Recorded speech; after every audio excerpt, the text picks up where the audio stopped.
Hello, friends. Thank you very much for your overwhelming response to our previous episode on the geo strategic issues.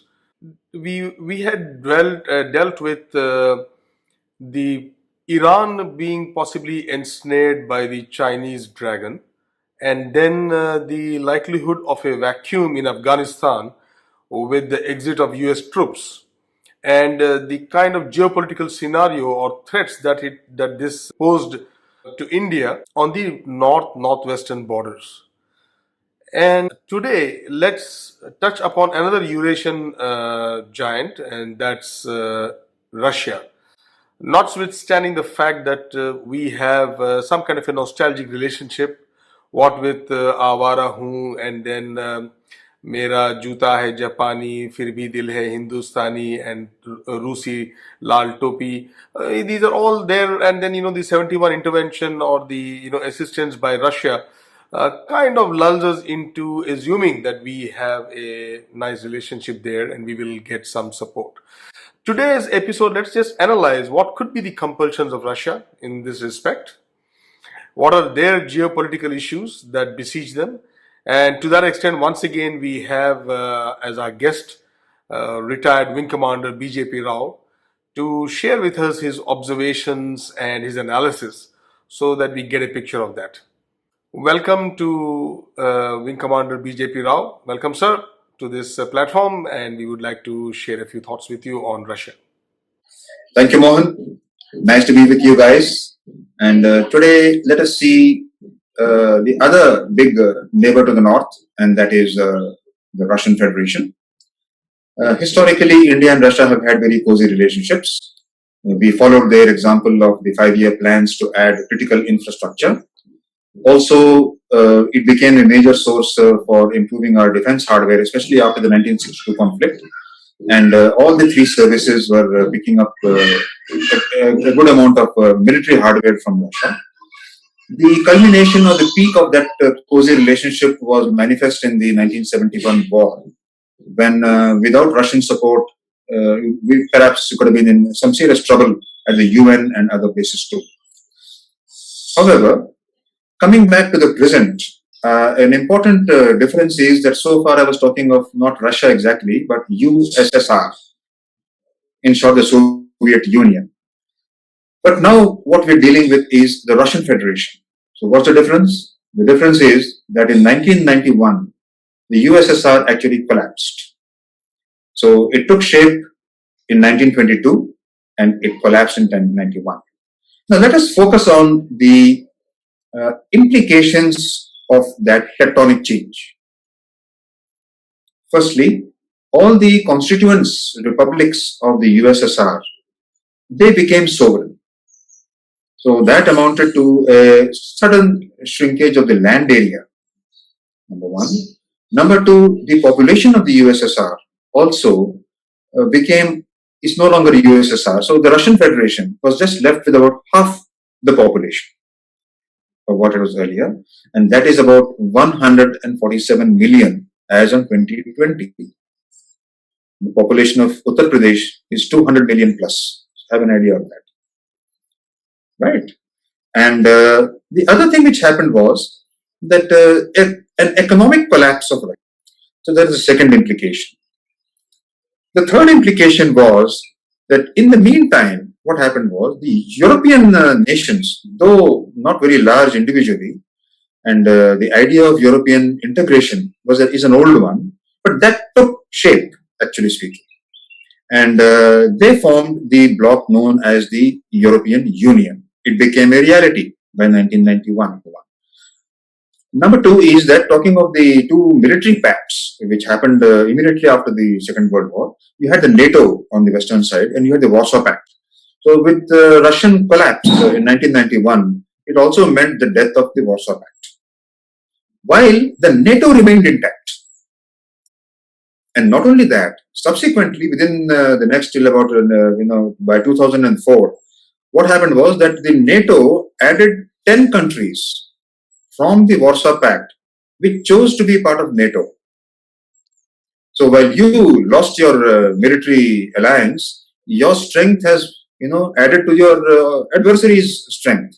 So from 16 nations before 1991, by 2004 and a little beyond that, they added 14 more nations, 10 from the erstwhile Soviet Union and 4 from the erstwhile unified Yugoslavia.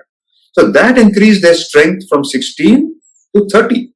So now let us see, because Russia was the only countermagnet to the Americans at that time, when at the end of the Second World War. But the scenario today is that China has vastly overtaken Russia as far as national power is concerned, and the European Union is also not what it was earlier. It has become a solid bloc with far-reaching implications. Because the political side and the security side, they all speak as one nation now. So actually, it's a supra-state. To just give a very interesting brief comparison of the factors. Let's talk of area. We'll say Russia, China, European Union. You get a better idea that way. Like I've said, because of the Commonwealth of Indian states, independent states, Russian land area reduction has not been too much. Even now, they are about 17 million square kilometers. The Chinese are 11 million square kilometers. The European Union is 4.2 million square kilometers. Right? Let's talk of population. The Russians are 147 million. Okay, though still the most populous among Europe. Chinese are 1,444 million, and the European Union is 447 million. Now just see, 147 to 447. China is 10 times bigger. The European Union is 3 times bigger than the population of the Russian Federation. Right? So we talked of land area, we talked of this. Let's talk of the economy. The Chinese are clearly number 2. If the Americans are about 20 plus trillion GDP, nominal GDP, the Chinese are around 13.5 to 15 in that range, number 2. The European Union is again surprisingly somewhere there. The European Union collective economy is 15.5 trillion. 15.5 trillion in 2020.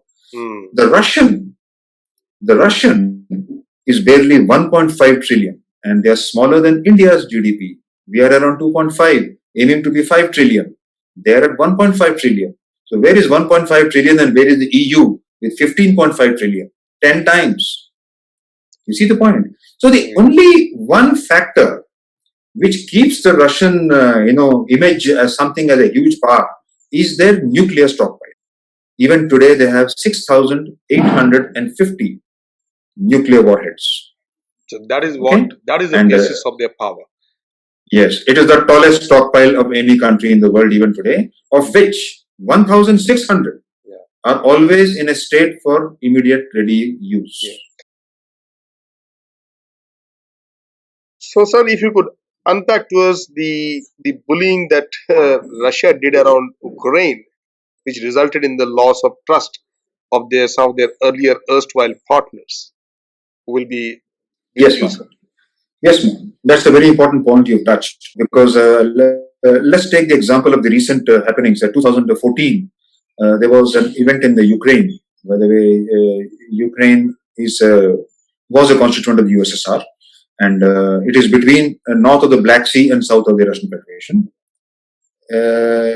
Ukraine was very keen to become a part of the EU as well as the NATO. Now, why that?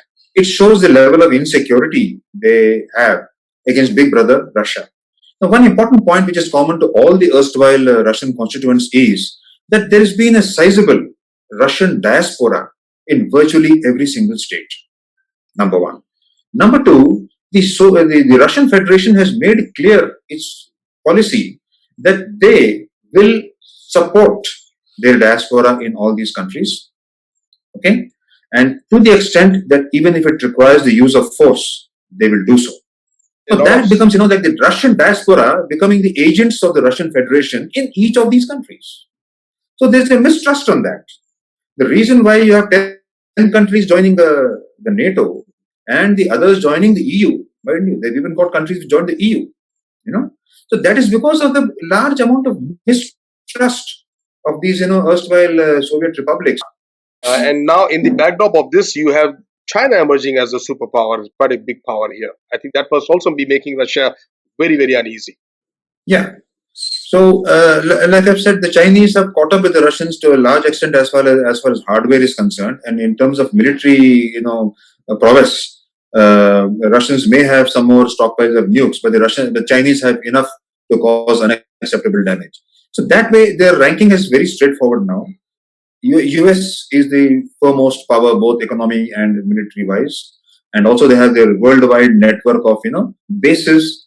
They have NATO on their side, so they are the unquestioned number one.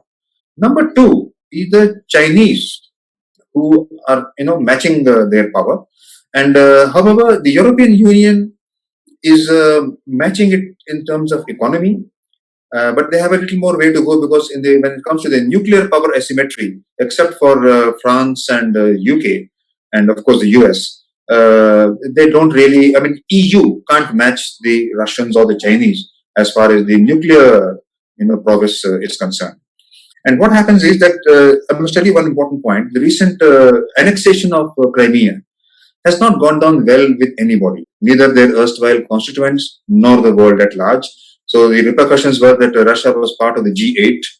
They were pulled out from there, and now it's called the G7. And also, these countries have slapped sanctions on Russia to punish it for what it did in Greece.